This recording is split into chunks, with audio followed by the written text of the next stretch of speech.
kwento ay ang tungkol sa nawawalang tren sa disyerto. Ito ay ang Hijaz Railway.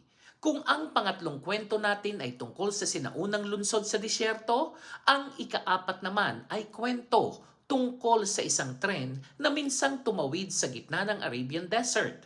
Isang proyekto na itinuturing na isa sa pinakamalaking engineering projects noong panahon nito. Ito ay ang Hijaz Railway.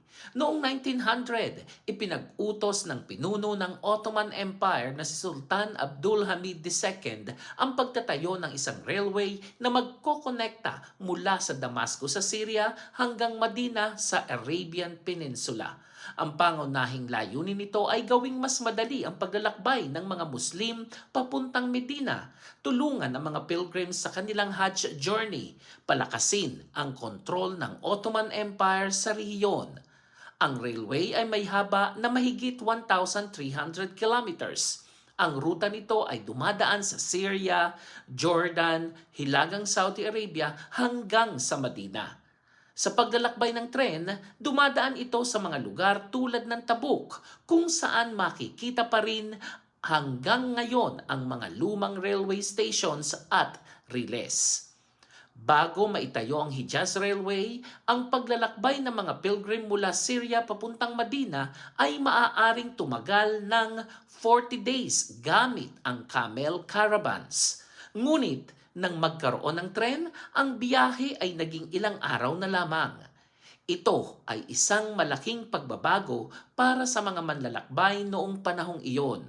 Sa panahon ng World War First or World War I, ang railway ay naging target ng mga pag-atake.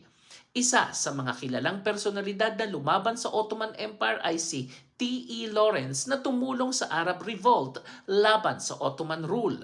Maraming bahagi ng railway ang sinabutahi at nasira at hindi na ito muling naibalik sa dati nitong operasyon.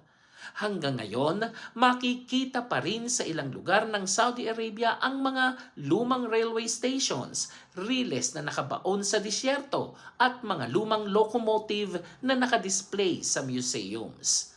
Sa mga lugar tulad ng Tabuk, ang mga ruins ng Hijaz Railway ay naging tahimik na paalala ng isang panahon kung kailan ang tren ang nag-uugnay sa disyerto ng Arabia. Kung naglalakbay tayo ngayon sa Saudi Arabia gamit ang modernong highway at eroplano, mahirap isipin na may panahon na ang mga tao ay tumatawid sa disyerto sa pamamagitan ng tren at camel caravans. Ang Hijaz Railway ay isa sa mga kwento na nagpapakita kung paano nagbago ang paglalakbay sa Arabia mula sa sinaunang panahon hanggang sa modernong mundo.